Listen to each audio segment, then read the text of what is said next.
Welcome to Culture Cult. My name is Marie. I am the host of the show, and this is a show where we are on a mission to learn about every single country in the world so we can all be less ignorant and so you can have fun facts when you go to a party. That's what this is all about. And today we are covering Scotland, a country I've been to before and loved. So very excited to cover this country. And today is also a bit of a cousins episode. So if you are new to this podcast, welcome. If you are a returning listener, you're going to recognize some of the voices on this podcast today because like 4 of my cousins are on this episode. So it's a cousins episode. And today we are covering the story of Mary, Queen of Scots, a woman who had so much drama in her life. We are still talking about her centuries later. There are a million podcasts about her. First of all, thank you for choosing this one of all the ones you could go to. And there's literally a silly little show called Reign about her. So she's got, you got to be pretty fucking cool to have people talk about you 700 years later. So we're going to dive into her story today. And yeah, let's get into talking about Scotland. Let's get into some fun Harry Potter facts. And then we will get into our story about Mary, Queen of Scots. Enjoy. I'm so happy to be back on the podcast. You haven't been on since Polynesia. I know, I haven't been on in a while. Can I say I looked at the stats and both of your episodes are now on the top 5. They want me. What about me? Sorry, Julia. Not you, Julia. Get out of my podcast episode. You were the one that invited me. It's a cousins episode and Julia's sitting in the background, but she's going to talk, right? But we are cousins. Why did you make it seem like I was not your cousin? It's a cousin episode, except for Julia. No, Julia, are you here for the podcast to talk? To contribute? I'm here to Julia's add for the vibe. necessary commentary. Okay, cool. Okay, bitch, we have so much to talk about because it's Scotland. Okay. I'm so excited. I actually somehow ended up having the busiest weekend I think I've had in weeks. And so I couldn't watch Mary, Queen of Scots, but I have seen some episodes of Reign. It's loosely, and I emphasize loosely, based on Mary, Queen of Scots. Well, I want to say I saw Mary, Queen of Scots movie, and it has 2 of my favorite people, Saoirse Ronan and Margot Robbie. So Queens. I'm pretty sure that Saoirse Ronan is married to her counterpart guy in that movie in real life. Oh, the husband? And I think they're expecting a child. Whoa. Possibly already have child. Oh, okay. I'll have to look that up. But it was kind of wild because Margot Robbie is known to be the most beautiful woman that's ever walked this earth. And they really, I did not recognize her as Queen Elizabeth at all. They put a hook on her nose and then she got pox and with this crazy hair and the makeup. We'll get into it, how I think about it. But first, I want to talk about Scotland. Scotland. Take me back to Scotland, please. Wait, Julia, you've been. She just wasn't there during the prime year. No, I wasn't there when y'all decided to exclude me. Well, Julia was in high school. Okay. In France, I was close enough. Pretty much all the cousins that you've heard on this podcast decided to go live in one house in Edinburgh, and we all a 2-bedroom apartment. Despite me as a cousin. There was a blow-up mattress involved. Yeah. There was a mouse. That's nice. His name is Stefano. Stefano, the mouse. Mm-hmm. I thought it was Rat. It might have been a rat. No, let's call it a mouse. We'll never know. I need to redo Edinburgh because when we went, it was height of COVID, so no bars were open. So I have no idea what the pub life is like, but we fucking know everything about hot chocolate in Edinburgh. The hot chocolate. Okay, if you guys are ever in Edinburgh, there's a food truck hot chocolate place called Uplands Roast. It's absolutely incredible. This is actually a sponsored ad. Yes. I'm just kidding. Unsponsored. But Uplands Roast, it's in the Meadows, which is a park right by the University of Edinburgh. It's the best hot chocolate. It truly, and it's the nicest people. The nicest people. Also, something I noticed about Edinburgh is the fashion.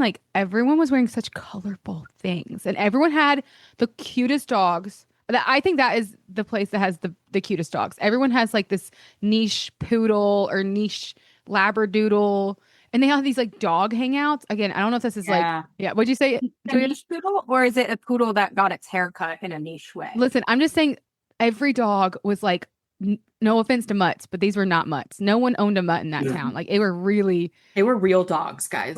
Real dogs. That's something else I noticed about Edinburgh is like how it's for me that is the most storybook looking place I've ever been in my life. Like it was perfectly fall. Everyone was perfectly cozy, perfect dogs, perfect hot chocolate, perfect architecture. It's probably one of my favorite cities in the whole world that I Yeah. have been to. But it's so beautiful there. Everybody should go visit Edinburgh and everybody should have Upland's roast hot chocolate. The other place I was like, we have to shout out, you know, What's the other the place? fucking cheese shop. Oh, the cheese shop. Oh, we were obsessed. What was that place called? It was like the I don't know. Cheese Lounge or something. It was like J. Mellis Cheese Lounge thing. Again, we didn't have any bars, so this became our bar. Hot chocolate and cheese shops.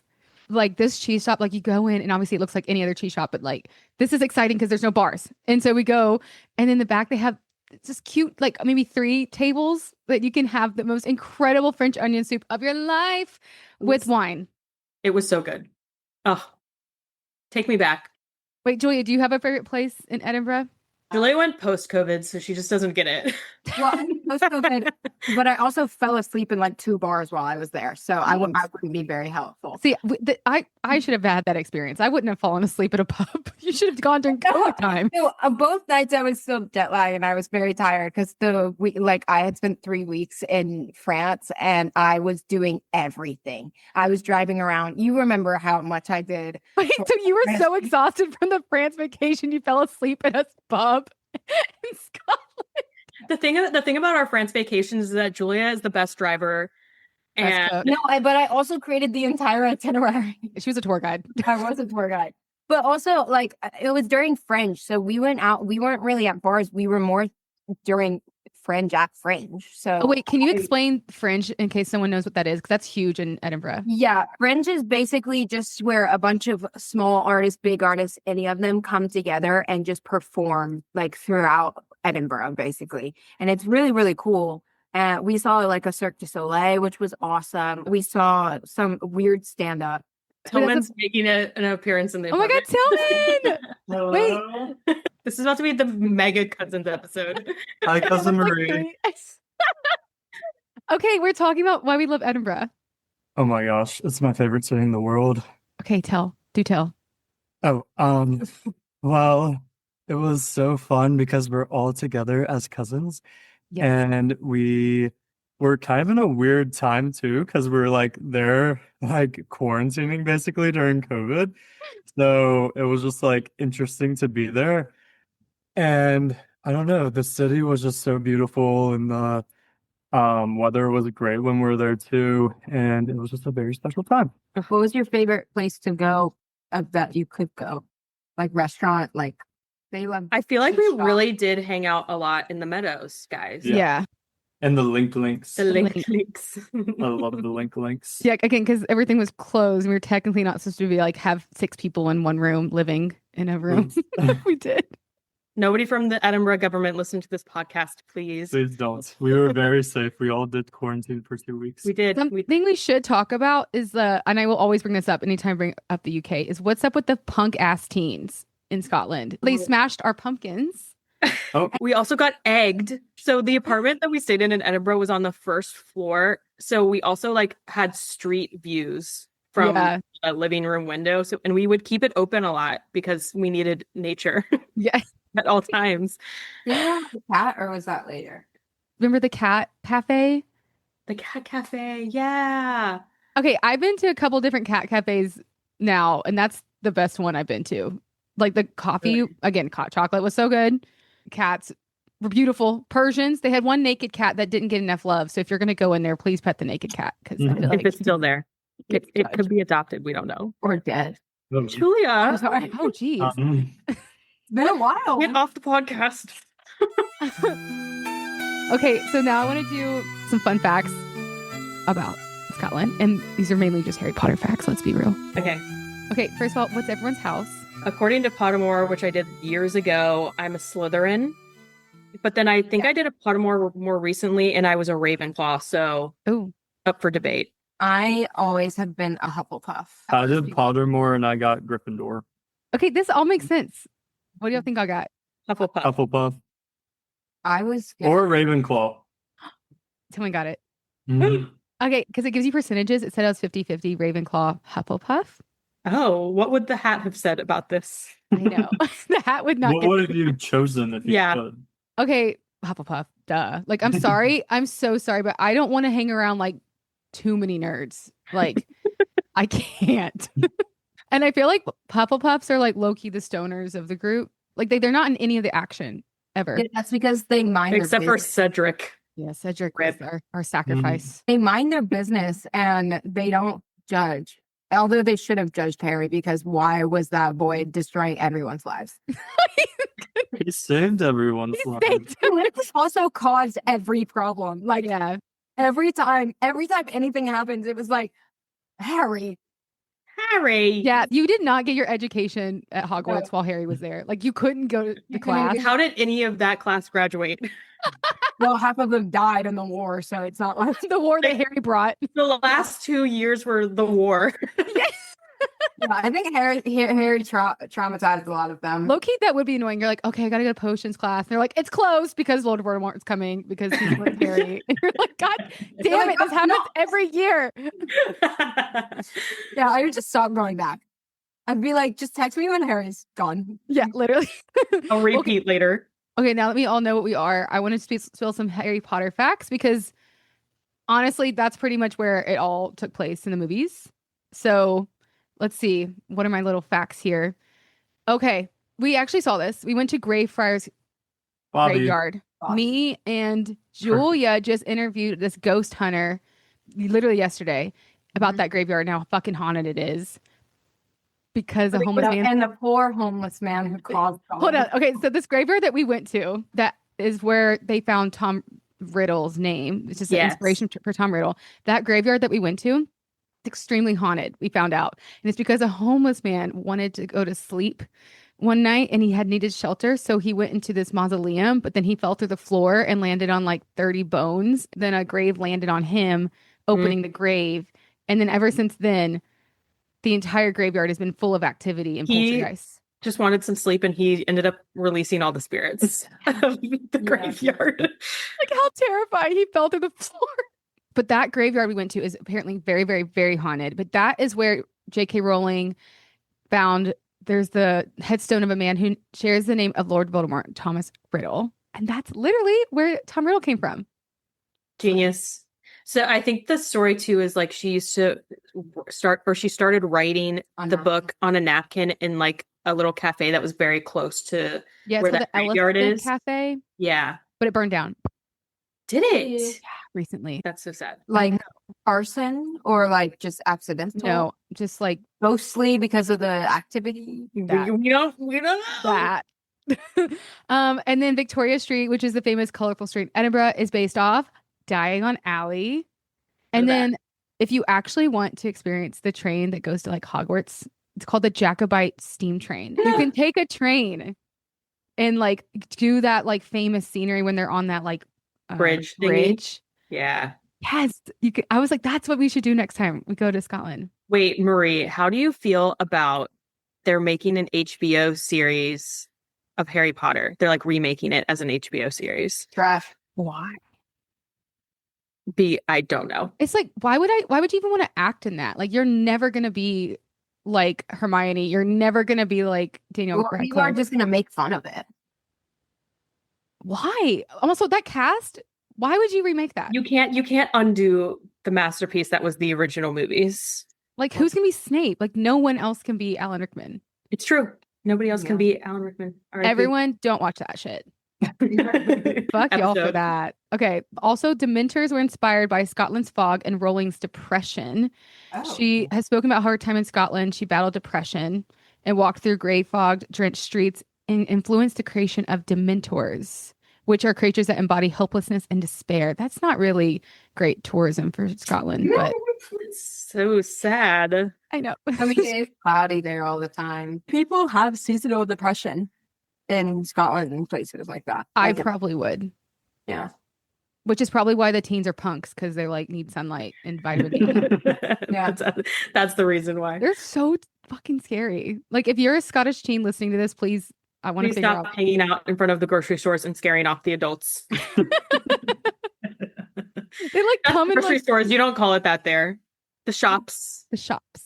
And then obviously Hogwarts is pretty much based in Scotland, and it's like filmed in this famous lake or loch in Scotland. Loch. So The Loch Ness Monster. yeah. Which do y'all think Loch Ness Monster? Real? Not real? No. I Nah. love the movie. It was, The water. I feel like probably somebody just saw a snake and was like, Actually, I don't know if that I'm allowed to say that. could have been What? an alligator. What can't you say? That some people think it was a whale, and the whales. There's whales in lakes? I don't think there are whales in lakes. Yeah. Yeah. Let's try again. It was definitely like just a big snake. Yeah. I think my favorite. I love the movie The Water Horse. If you haven't seen it, you should watch it because there's some really funny, stupid scenes. What does that have to do with this? The Water Horse is about the Loch Ness Monster. Oh. Yeah. It's like a kid's movie about the Loch Ness Monster. I'm It's fucking really weak. fun. The water. You have to look it up because the baby Loch Ness The baby Monster. Loch Ness Monster is the best part. It's really cute. Water horse. Oh, y'all watch the weirdest movies. That's Robin's fault, not ours. Like where would you even find? Oh my god, the baby one is so cute.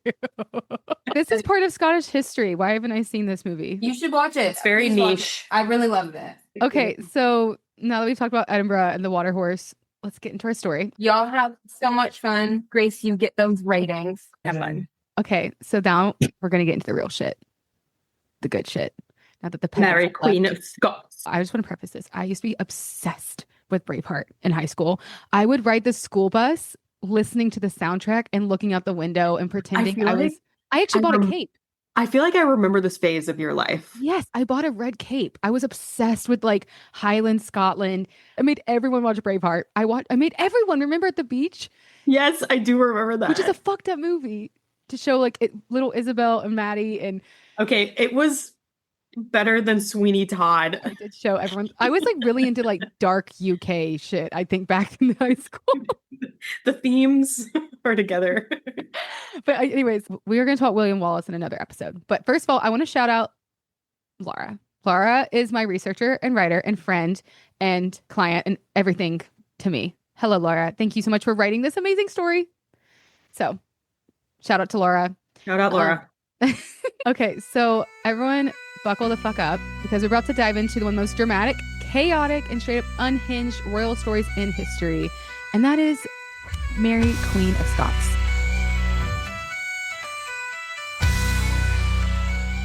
So what I knew about her, I thought this story was going to be more like Protestant versus Catholic, or England versus Scotland, or Queen Mary versus Queen Elizabeth, but it's not.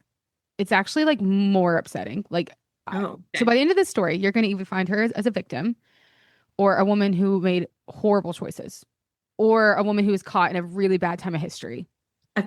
She's just like born bad timing. Yeah, but Yeah.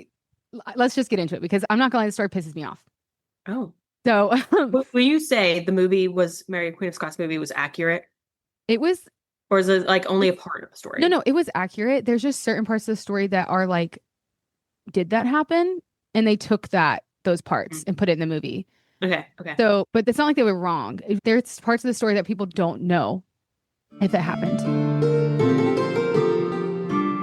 So meet Mary, Queen of Scots, a woman whose life was more dramatic than a soap opera. And so picture this, it's December 8th, 1542. So let's pause. Like, what is that era like? We have to like get the visuals on this.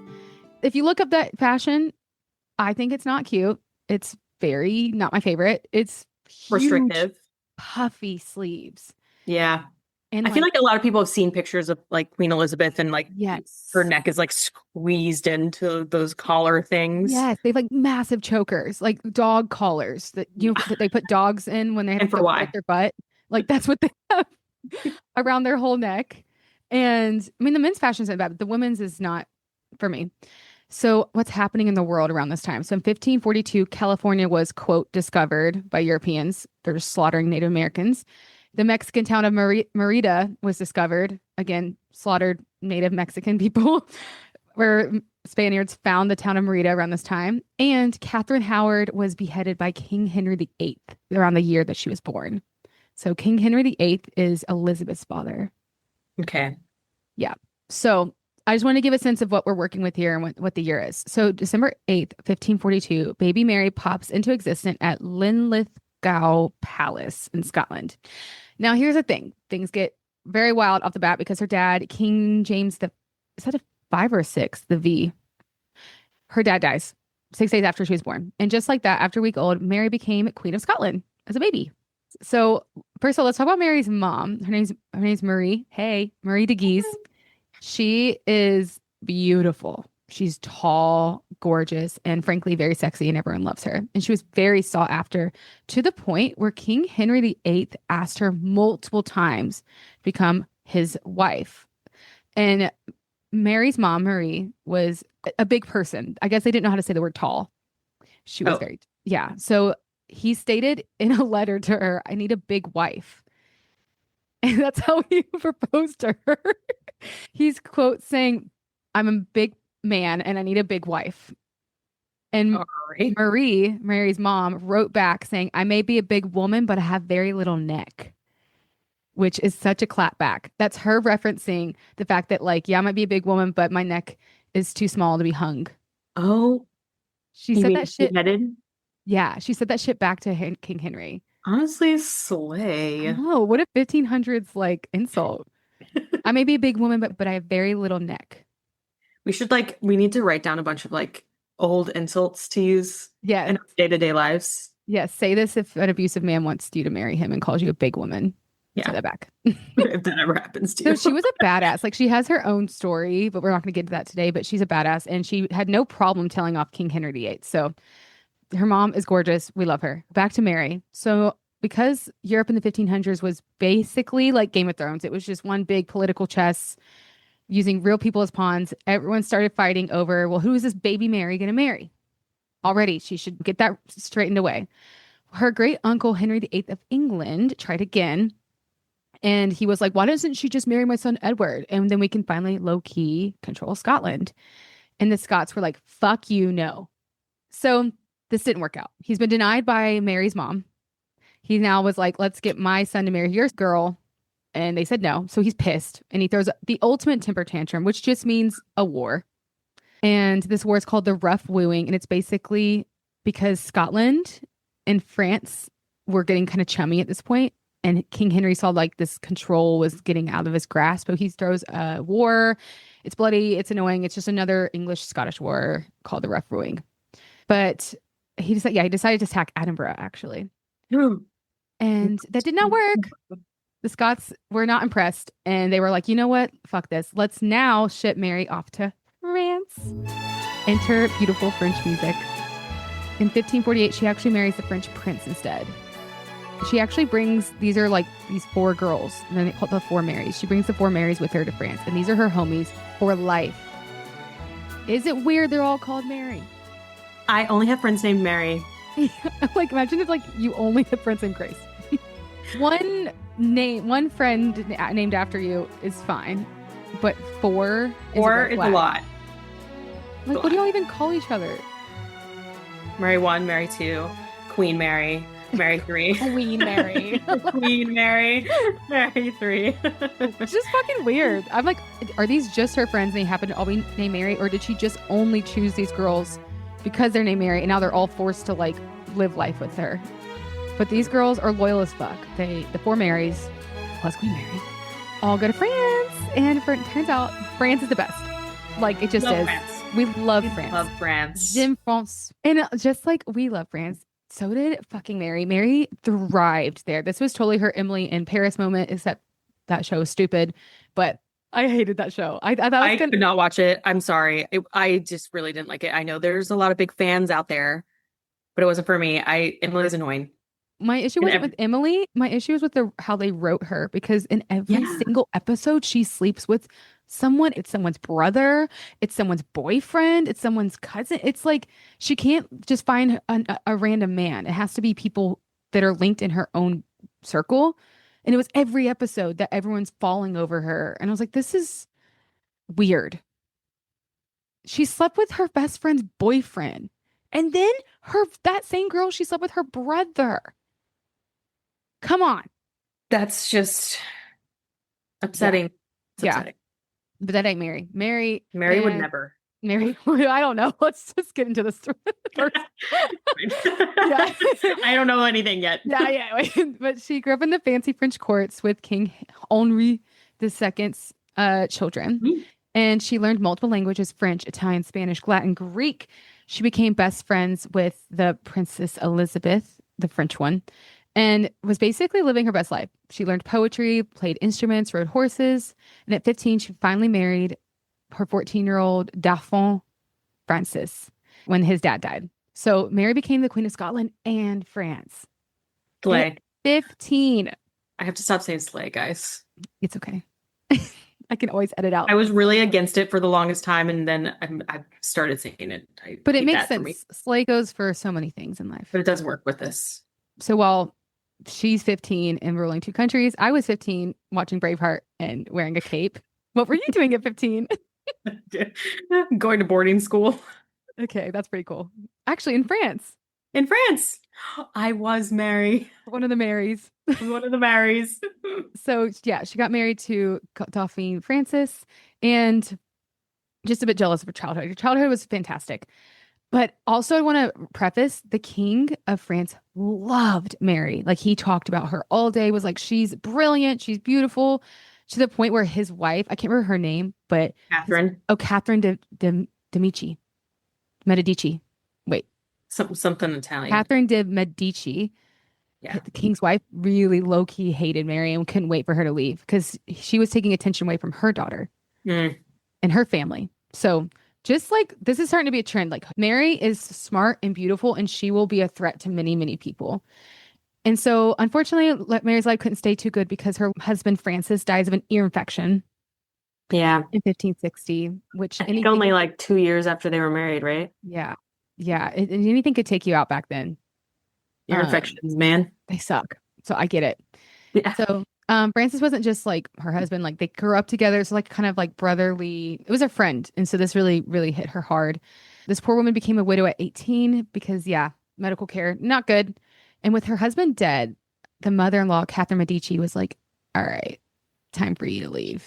Get out of here. You can get out of here. So unfortunately, Mary has to return to Scotland. And I only say unfortunately because back then, if you're looking at the world of Scotland back then, Scotland was not like France. It wasn't even like England. It was a lot of different clans. It wasn't as, I guess, what am I trying to say? Bougie as France. It was a little more raunchy. So it's not as exciting as France. And she was forced to move back to Scotland.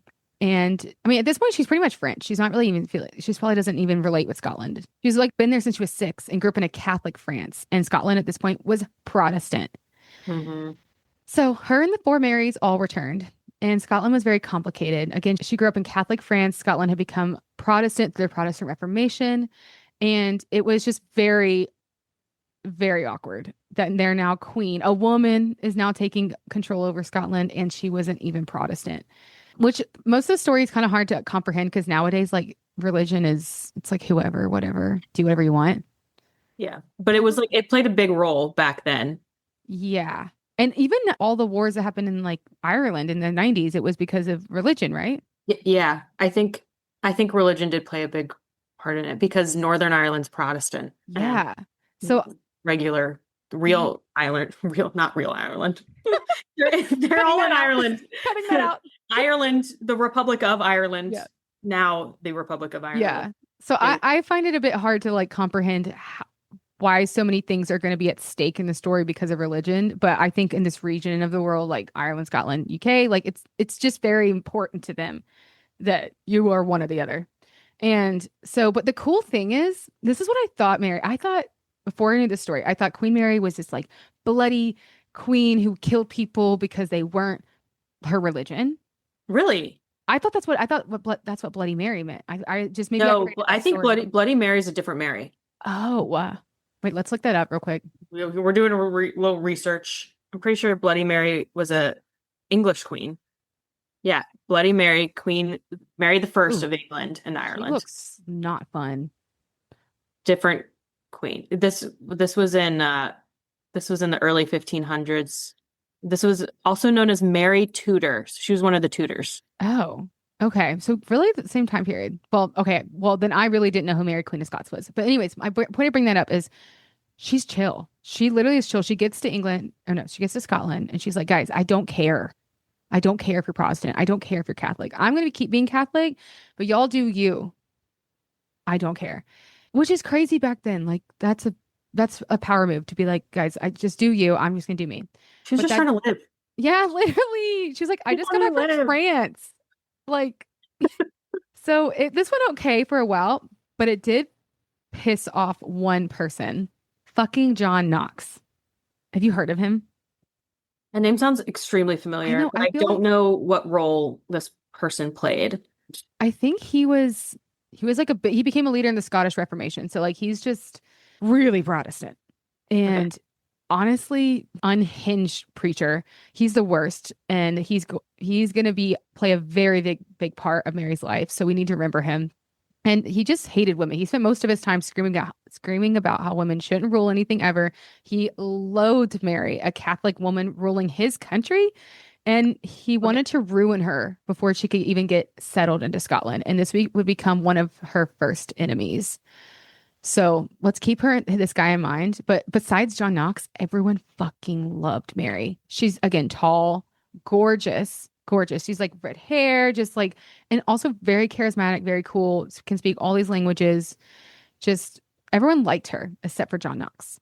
So things are going surprisingly well until Mary made what can only be described as the worst decision in history of bad decisions. She decides to marry for love. Oh no, Mary. Which you You don't. can't do that when you're queen. Yeah, you don't do that in the 1500s as a woman. Actually, some sources say that this decision caused a quote tragic series of events, and that's because speaking of cousins, she meets her cousin, She Henry. marries her cousin? Of course, it's the 1500s. Naturally. So in 1565, Mary met her cousin Henry Stuart, who was named Lord Darnley, and completely lost her mind. Like she's infatuated. She's head over heels. And this is probably the first time she's ever fell in love because the first time she was married to like her low-key friend brother in France. Friend brother.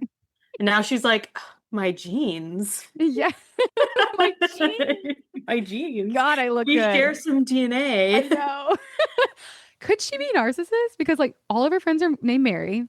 She falls in love with her cousin. But I'm gonna say no. Well, I don't know her personally. We didn't meet her ghost. But I feel like the cousin relationship thing was very, very common. It was. So I feel like they wouldn't have thought that was weird. Like we think it's weird now, but like Yeah. back then it wouldn't have been like a weird thing. If anything, it's like a power move because you can keep your bloodline going. Yeah, everybody did that So back then. it's just with the for Mary thing. I'm like, do you just love yourself? So Or maybe just like Mary was like, you know how there's popular names in general. Like Mary was like the popular name. name of the 1500s. The Britney of 2000. Yeah. Fucking Mary.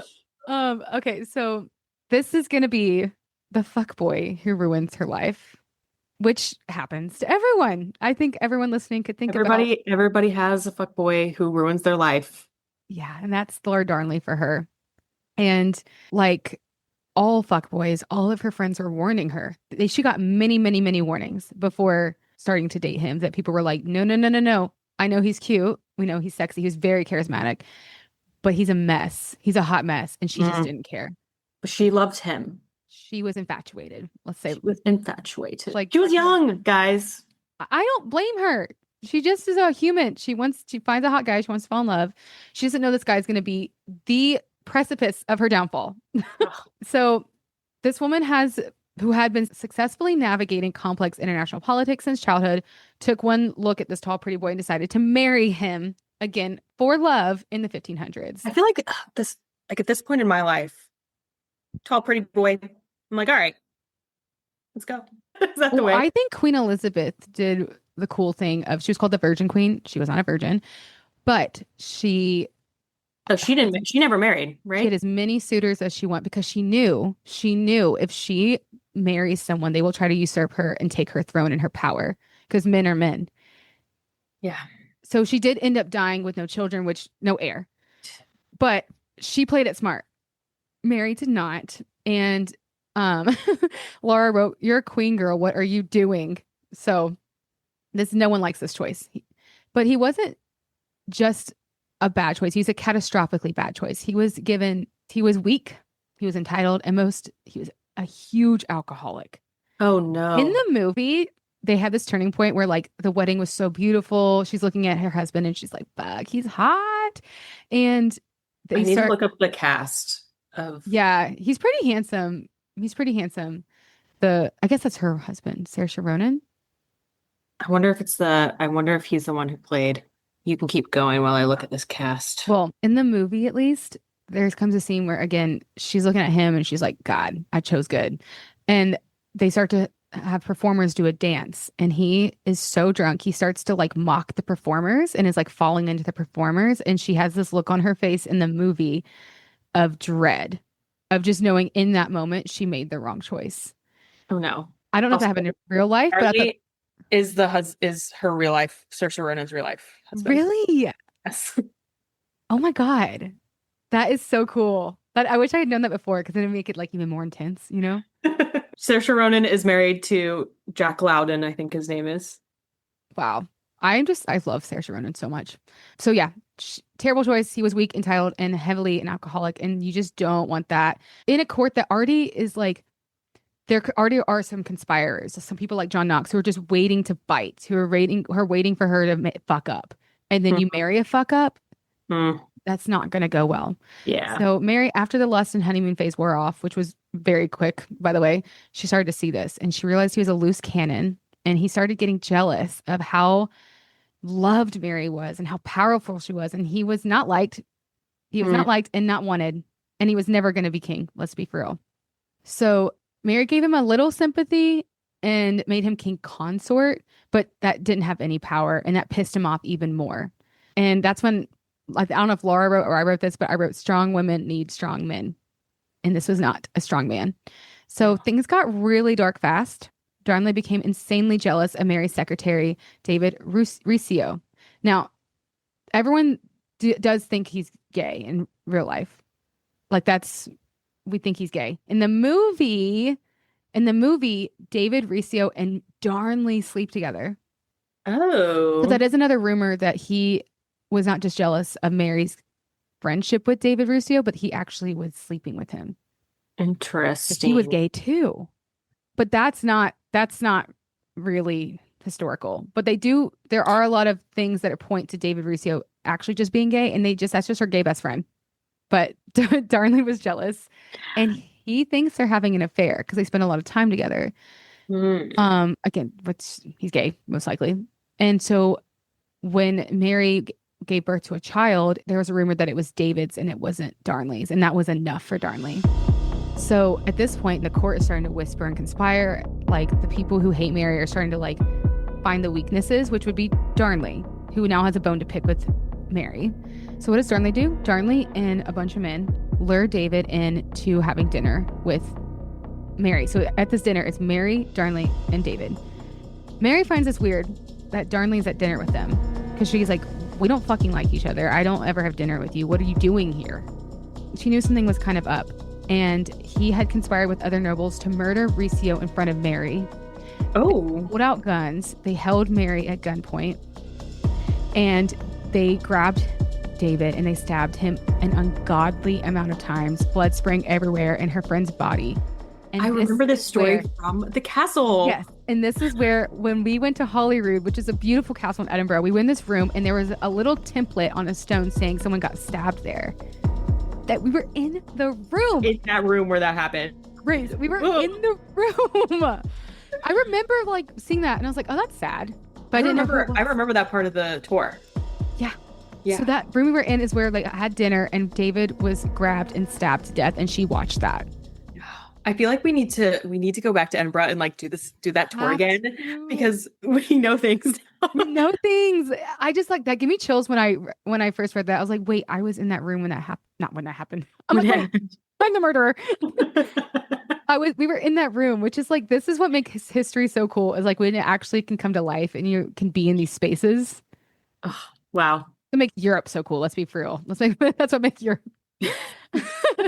Hey, there's history in the States too, okay? Yeah, we got 300 years of history. Oh, no, we're about to hit 250. Yeah, oh wait, we're not even 300. So that was so crazy that, yeah, me and Grace essentially went to Holyrood Castle on a little tour. We had no idea we would later on, a few years from now, be talking about this moment.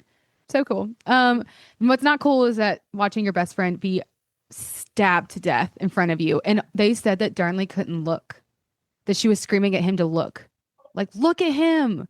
And he couldn't because he's weak. He's weak. So I just like can't even, that would break me. I think that would break me. I would murder everyone. I would turn into an evil queen at that point. I'm not going to lie to you. I would make sure everyone would be hung by the end of the night. If I saw my best friend being stabbed, it's time to go back to France, at least. I'm like, I gotta go. I'm like, this is too much drama for like, me. I don't care who rules Scotland, but it's not me. You would think. Actually, there's a point in the movie where one of the Marys asks Queen Mary, she asked her, why don't you just go back to France? And she was like, you wouldn't understand. You're not a queen. That's fair. I guess I don't understand. But again, I'm not that loyal. Like, I'd be like, listen, I was living in France most of my life. Like, I don't care. No offense, but I'm not really, I don't care that to be the Queen of Scotland. I feel like it's like one of those situations. She knows if she leaves Scotland, which of course was its ultimate demise, but she knows if she leaves Scotland, then that's it. That's it for Scotland. So she probably like did have some sort of like, it's all on me. Yeah. Feeling. And she does know that like England wants Scotland. So she maybe felt like, I need to be in charge here. So yeah, Game of Thrones level shit happens in that room. And Mary somehow survived this trauma and then gave birth to her son, James, in 1566. But honestly, the marriage between her and Darnley is just so over. The birth of their son did not reconcile their marriage, but she couldn't divorce him because she's Catholic. Does James become the next king of England? Mm-hmm. Okay. Because remember, Elizabeth will never give birth. There's some history up here. Yes. Yes, that's good. So yeah, she couldn't divorce him because she's Catholic. So she's kind of stuck with this absolute waste of space who murdered her best friend. Awful. So in February 1567, Mary and Darnley take a little trip. They go and stay at the house called Kirklefield.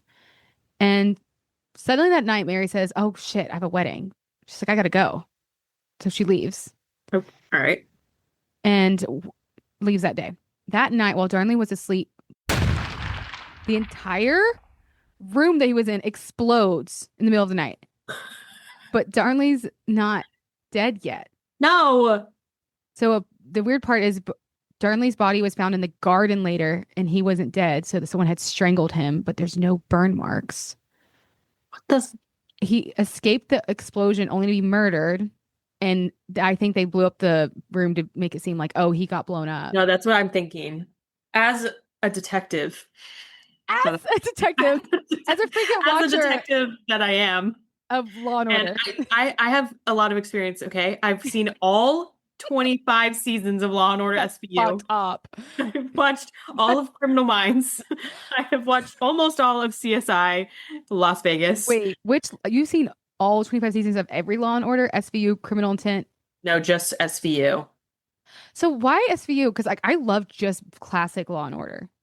So I had never really watched Law and Order. I grew up watching a ton of like different detective shows like CSI, Criminal Minds. Yeah. But Law and Order for some reason was like never one of the ones that I watched. And my boss at my previous job was going through like a phase at some point, like a couple years ago, where she was watching Law and Order SVU. And she was like, it's so good, you should watch it. And I went over to her house one day and she had it like on the background. And I was like, this is good. I was like, that's pretty good. And I was bored at home one day and I was like, like, you know, when you're like looking through Hulu or whatever, Yeah. Should I watch whatever? And then I saw Law and Order SVU pop up and I was like, oh, look, I'll click on it. And then suddenly a year and 25 seasons later, You're a detective. I'm a detective. And so I can confidently deduct Mm, that someone killed what's his name, Darnley, darnly. strangled him, and then they're like, we got to get out of this somehow. We got to make it look like his room just exploded. And so they somehow exploded his room. I have questions about this See, explosion. like, here's the thing. If you're gonna Um, do all of that, why would you just leave his body in the garden with no yeah, burn marks? No listen, burn marks. this was before forensics, all right? You don't need forensics for this shit. This is dumb. It's very clear he was murdered. Someone left his body in the garden. This Apparently, was there's the just wild, wild west, okay? yeah, but apparently there was just like a random chair there too. Which what's the Weird. chair for? Really weird. I would like to see the crime scene photos. Yeah. But either way, someone really wanted Darnley dead. Some believe that Mary had to do it. I was gonna say, if I was the detective on the scene, it's always the spouse, guys. Yeah, it's always the spouse. Also, And there's sis, motive. where was she? What wedding was she going How do you to? forget a wedding? She was like, oh crap, gotta go. I gotta go to this My wedding. best friend Mary is getting married. Mary. Like I just don't. I feel like that's like an event you know is coming up. You're not like, ah, shit. So I wonder who plays speaking of Rain, the show that really is not accurate at all on Mary Queen of Scots. But I never watched past like season 2, I think. So I wonder who played like all of these different characters that I haven't heard of before. It's silly. but it's, yeah, essentially a lot of people are now starting to think that Mary had something to do with the murder of Darnley. And we will find out the real murderer and how that person is also another person who will put the nail in Mary's coffin also. And that's going to be in part 2. Okay, because we're classy, we're going to do a classic intermission between part 1 and part 2. So go ahead, stretch your legs, grab some water, pour another glass of red wine, and I'm going to play some nice, beautiful Scottish music in between as you take your little break. And then we're going to get into part 2 of the episode where, yeah, essentially things are going to go quite downhill here for Mary. Okay, see you in part 2.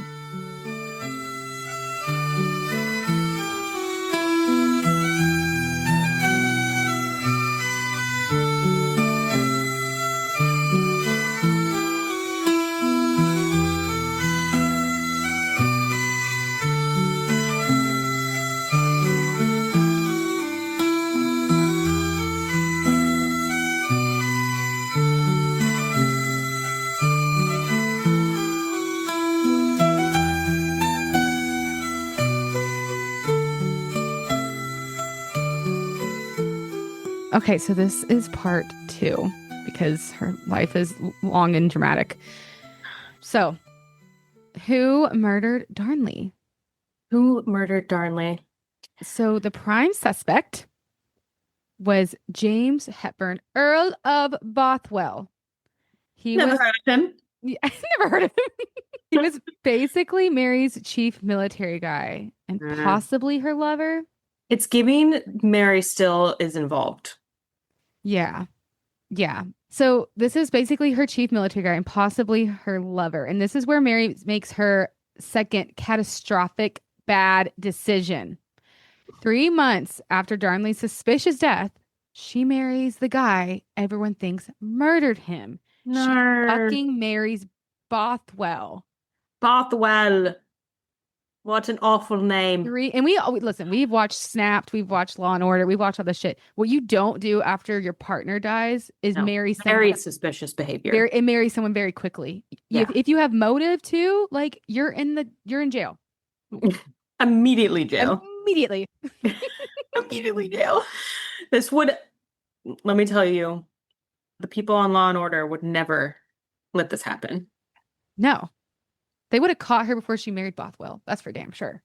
Man, I need to watch the OG Law and Order, but I fear I will be committing to another year of my life. Here's why I like OG Law and Order, because I love the courtroom scenes. I'm all about the courtroom more than the forensics and the detective stuff. So it's more like they have the detective stuff, but the most of it is like the drama of like when they say like guilty or not guilty. That is the best part. CU has like both of that going on. Yeah. But this Law and Order has both, but like it really lays more heavy into like the courtroom drama, which is my shit. Interesting. But why I used to watch SVU and I tried to watch it again and I was like, I think that's the one thing I can't do. Anything with children and rape, I It's can't hard. do it. It's definitely heavy stuff. It's too heavy for me. I really can't. It's disturbing. It ruins my whole day. There were time periods where I had to take breaks from watching it. And I could never really watch it like too late at night. Yeah. And like, what were you pairing that with? Like, what lighthearted show could go with that? Like, to get you out of the fact that you just watched a show about child rape. Um, TikTok. I'm like, I don't know. I just went to bed. I can't. Like, I would have to pair that with like Gilmore Girls or Community or something. No, I definitely like would in between. There was like a time period where I was watching like a lot of Law and Order, and then I was like, I was like, this is too much. And then I think I was probably around like winter or fall, and I was like, I'll watch Gilmore Girls. I think I watched like a couple of lighthearted shows for a little while, Yeah. and then I got back into watching. I just realized, like, literally, this Mary's like Lorelai, tall, gorgeous, doesn't have the greatest taste in men. Eh, Mm. Where's her Luke? Where's her Luke? She needs a Where's Luke. her Luke? She needed a Luke this whole time. Yeah. And Darlene's like her Christopher. Okay, kind of.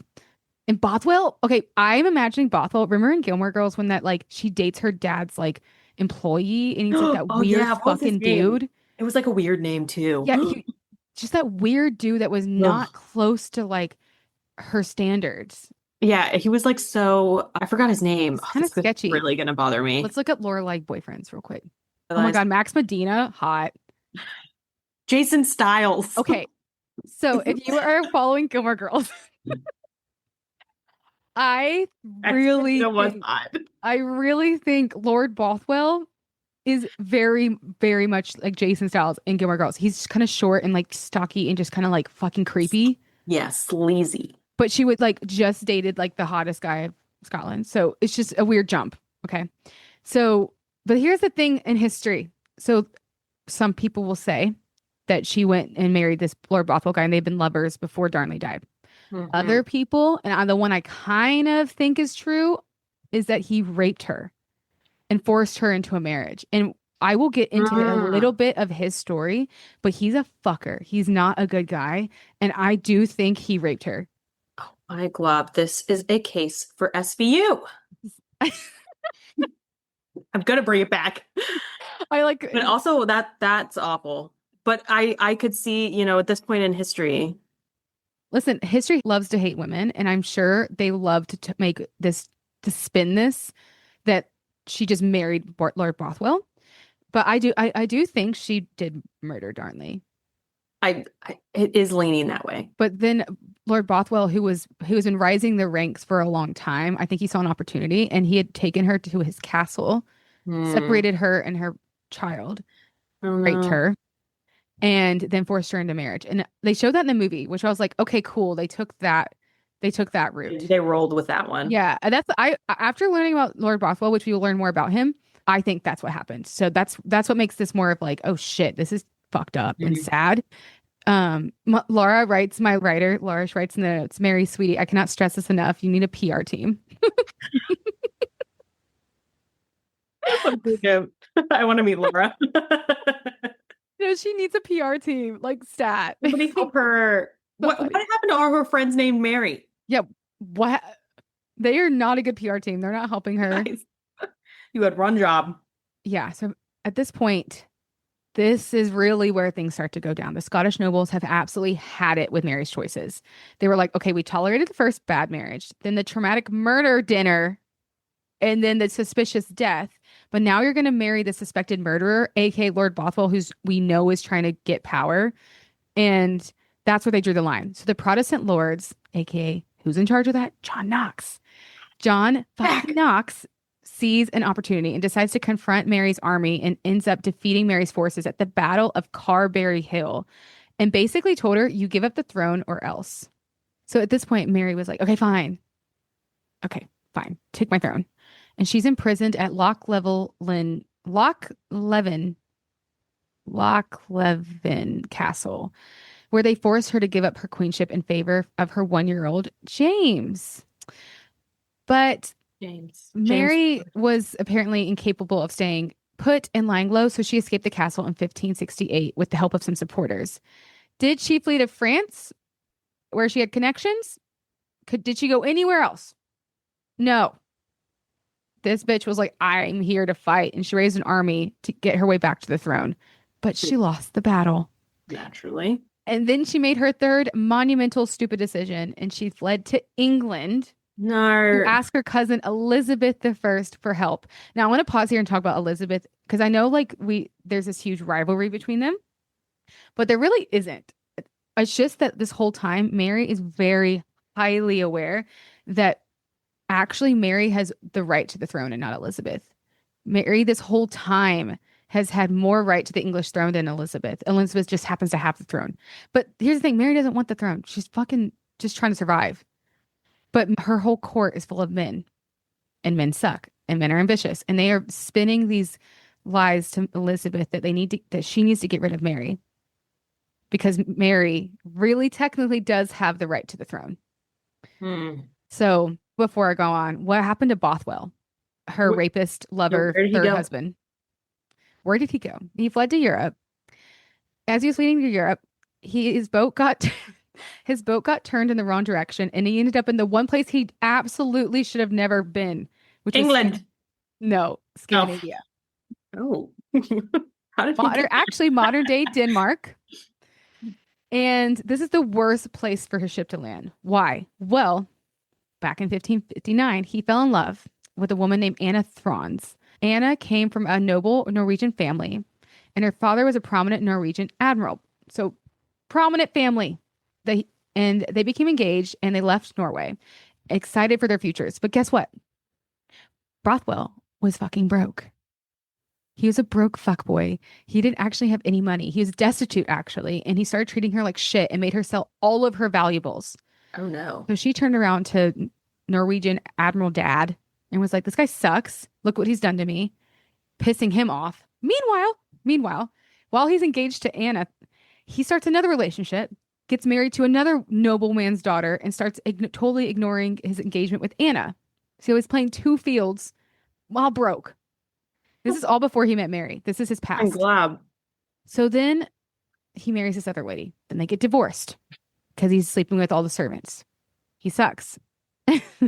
That'll do it. So he had pissed off a lot of noble families when he left Scandinavia. And that's where his boat ended up when he was trying to flee Scotland. I mean, talk about karma. I know. So this was fucking awful for him.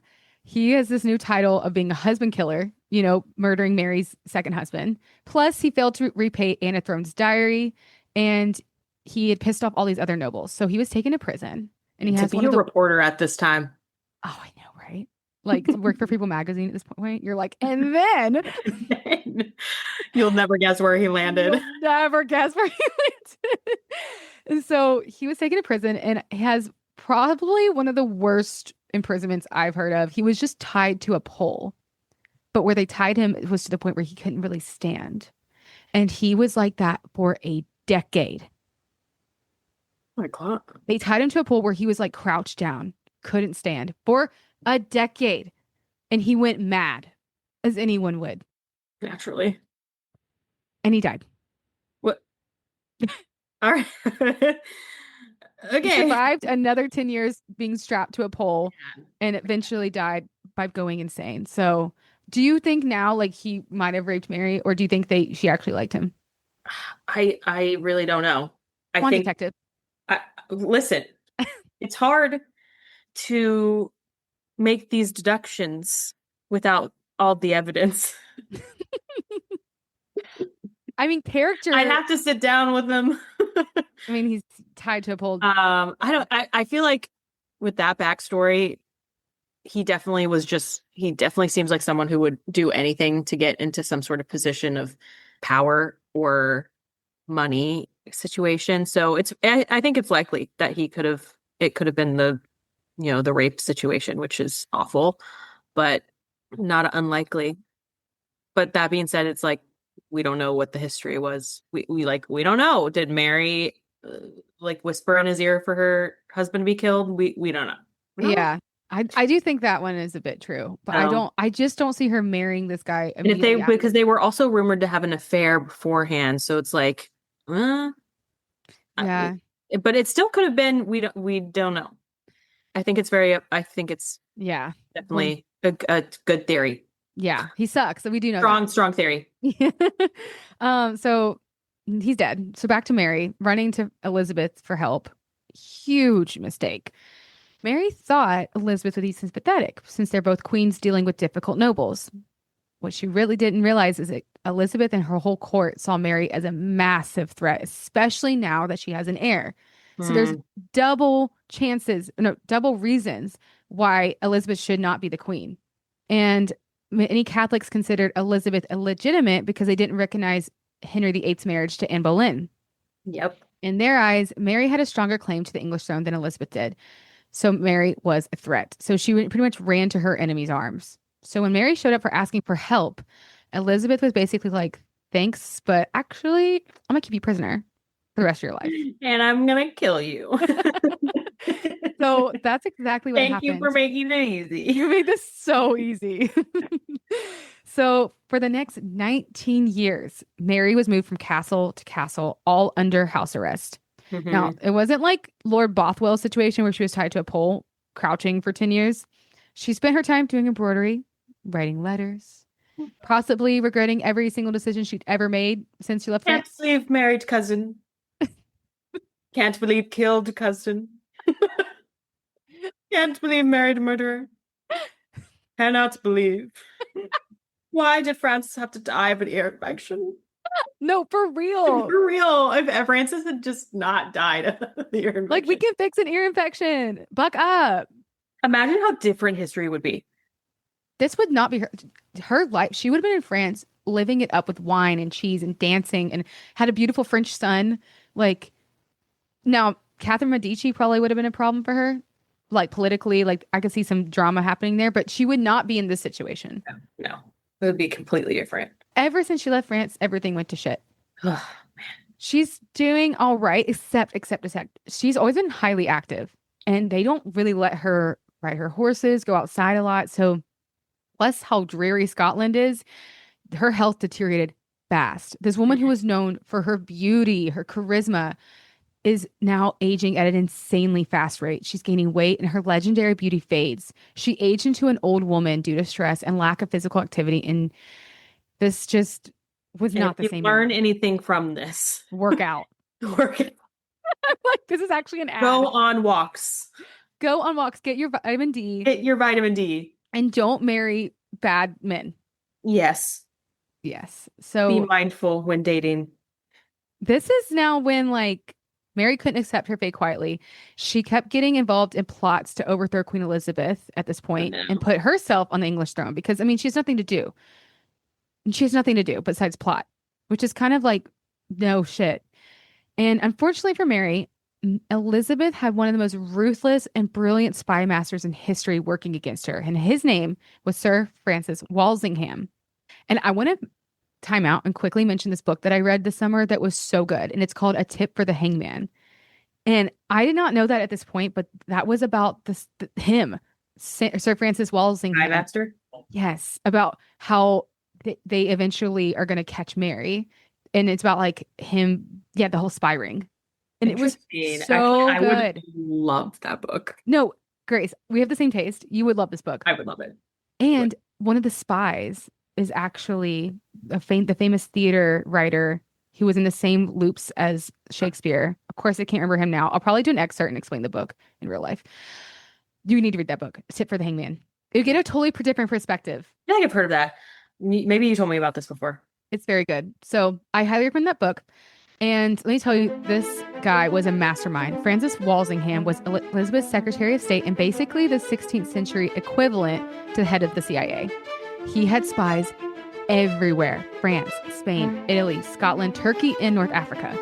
He knew if you were going to plot for treason, and he would have you executed for it. It was honestly so impressive that, like, they could do this even without the internet. Like, this is all through, like, letters and birds. This was an operation this man ran.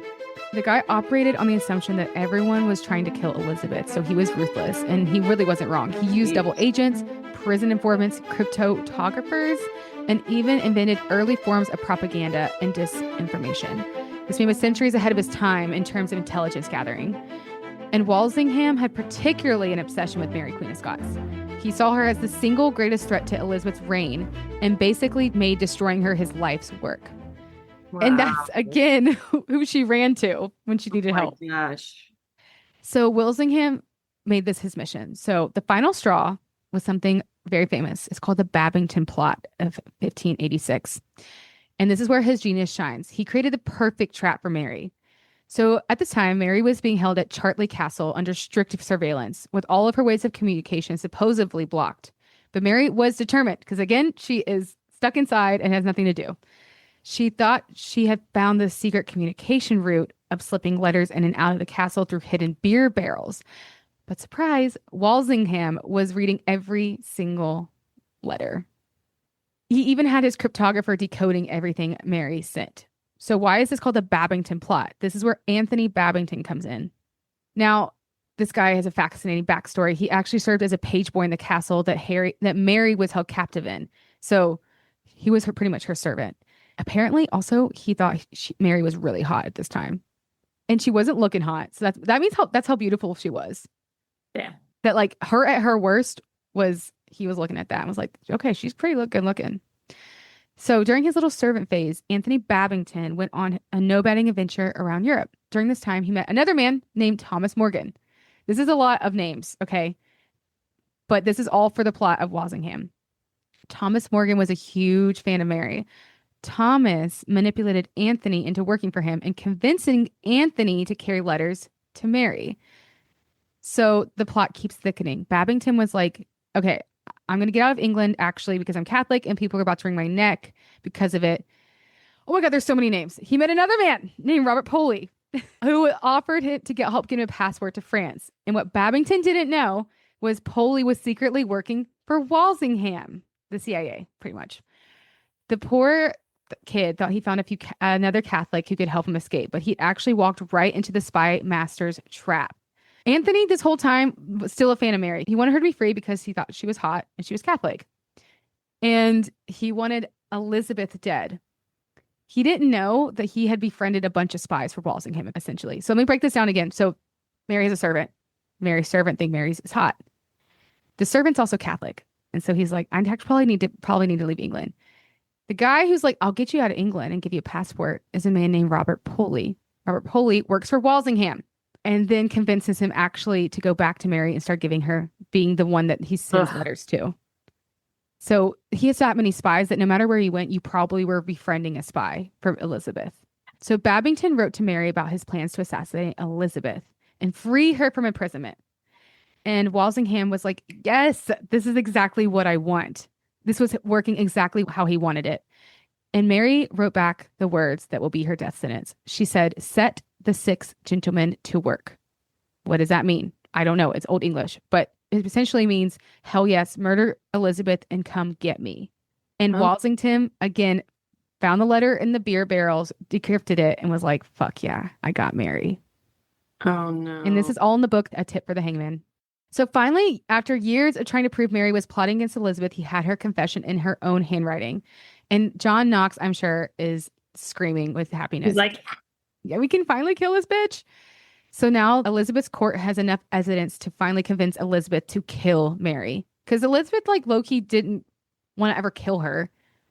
Just wanted to control her. But now she's put in this position where everyone's like, dude, we have a letter saying she wants you killed. Pull the trigger. February 8th, 1587, 44-year-old Mary was led to the executioner's block at Fotheringhay Castle, and her 4 Marys followed along with her little so much has happened dog. in her short life. I think that's back then. Everyone dies early, so it's like you got to pack it in. True. So, walking to the executioner's block is the 4 Marys and her little poodle dog running underneath her. Why did you bring the dog?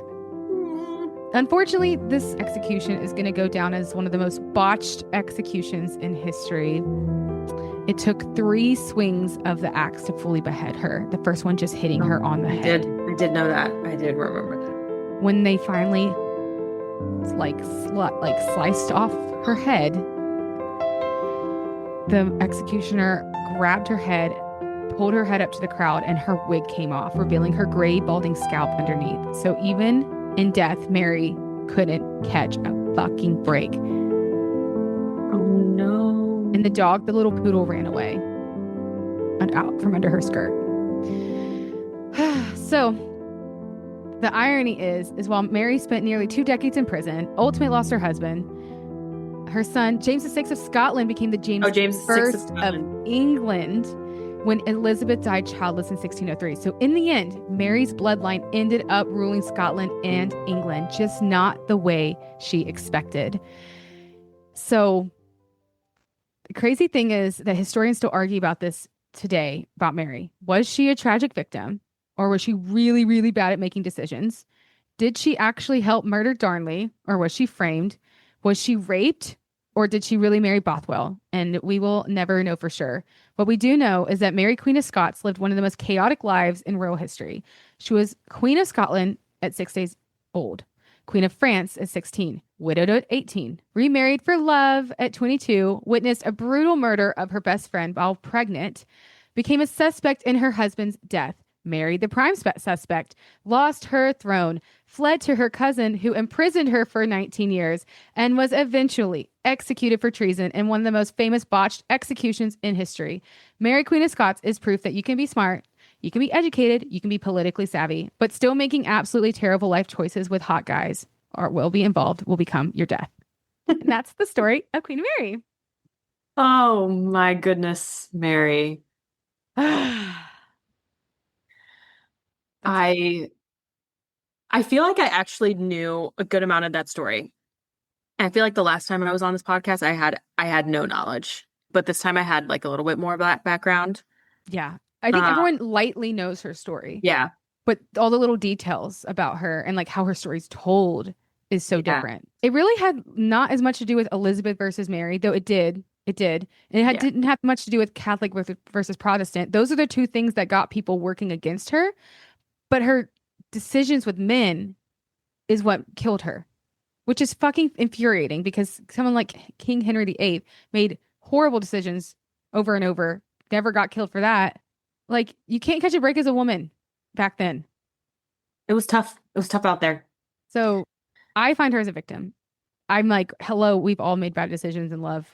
So I didn't murder no one, but there are a lot of true crime stories of people who did. Yeah, I feel bad for Mary. I feel very, very, and the way she executed is not okay. No, I cannot imagine how painful that must have been. I mean, yes, she eventually dies, but like, oh. And just like the exposing her bald head, like the wig falling off, like, come on, give her a break. I like her. I like her a lot. I like that she was not like she was religious, but let everyone keep their religion. And she seemed like a fun time. Everyone loved her. They just didn't like her marriage choices. And it's like, listen, okay. Like I said at the beginning, she just wanted to live. She was just trying to live. Yeah. There's just things outside of her that were always going to happen, which was the Protestants hating her and Elizabeth's court hating her. And she just should have stayed in fucking France. She should have stayed in France. That was her mistake, really, truly. She should have escaped to France or anywhere else. China. I don't care. Anywhere. Not England. Not England. Yeah. That was. Yeah. But the movie's good. I do recommend the movie. I will have to watch the movie. I am really curious about the movie now. Yeah. I thought it was really good. I was, again, very surprised at how I guess Elizabeth was not as beautiful because Margot Robbie's gorgeous and they really made her look. No, I think that's like a common knowledge thing that Elizabeth was not attractive. They didn't make her that attractive in the movie. She had the pox, so she had her face white all the time in makeup, and she had a hook nose and extremely red hair in the movie, like cartoonishly. She looked like a clown, which, I mean, the Elizabethan era was full of like costumes and like theater looks, so that makes sense.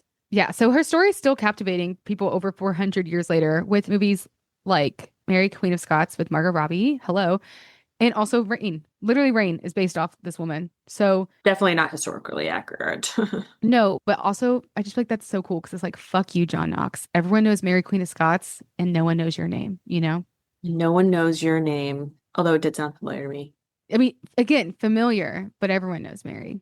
Exactly. Oh, okay. So Grace just sent me a little tip about the movie. Saoirse Ronan and Jack Lowden, who is Mr. Darnley in the movie, are a couple. They met on the set of Mary Queen of Scots in 2018, where Ronan played Mary Stuart. They secretly married in the summer of 2024 in Edinburgh, and the couple are expecting their first child. So that means that movie started their love. That movie started their love. Even though in On the set? movie she killed him. Yeah, she does kill In the him. movie and in Mary in real Wait, life. but that means the sex scene, that makes it even hotter because it's like that was real for them. They were like falling in love in that moment. No, they were.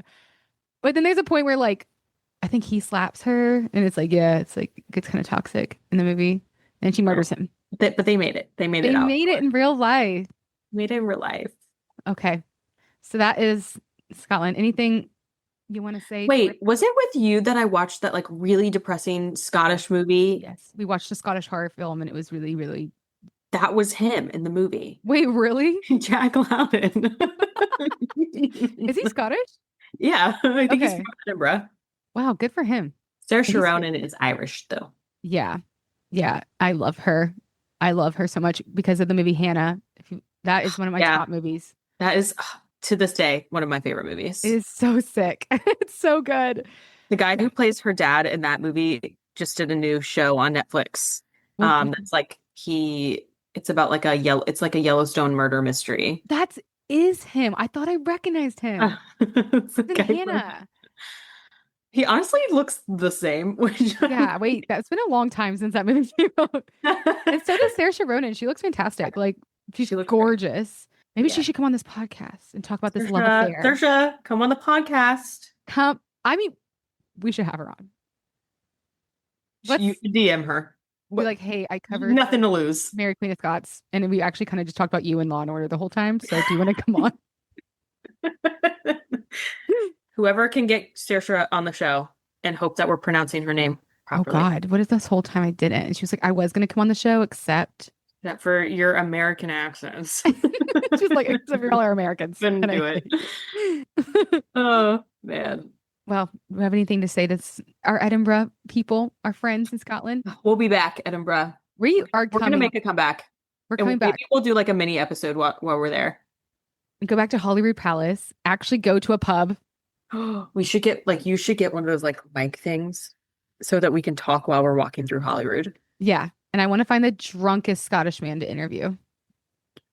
That would be amazing. Like, cause I remember there were some like really drunk men on the streets that would just be sitting there drinking. And I was like, God, y'all are so cool. I want to be your friend. Like, but in COVID, you couldn't make new friends. We couldn't make new friends. Like, yeah. Okay.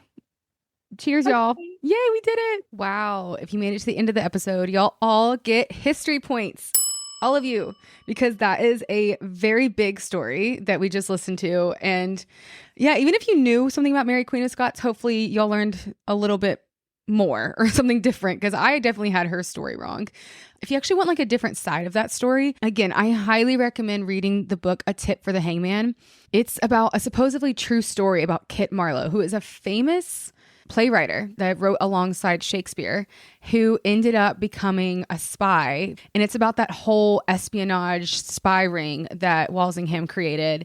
And it's just interesting because now you know more about the beginning of Mary's life, and this is more about the end of Mary's life and her interactions with Kit and like how he feels torn about being a spy for her. It is so good. It is called A Tip for the Hangman. It'll be a great book for this fall when it's all cozy and you need a good book. But okay, guys, thank you so much for listening to the episode. I appreciate y'all. If you want to be a #1 listener of mine and send this to a friend who you think would really enjoy this podcast, who loves history, who loves travel, who loves to learn, who loves to laugh, go ahead and text it to them. It really helps me out if y'all share the podcast, because people trust you. They trust your opinion and they love you and they want to hear what you're listening to. So, okay. Cheers, y'all. And I will see you in the next episode.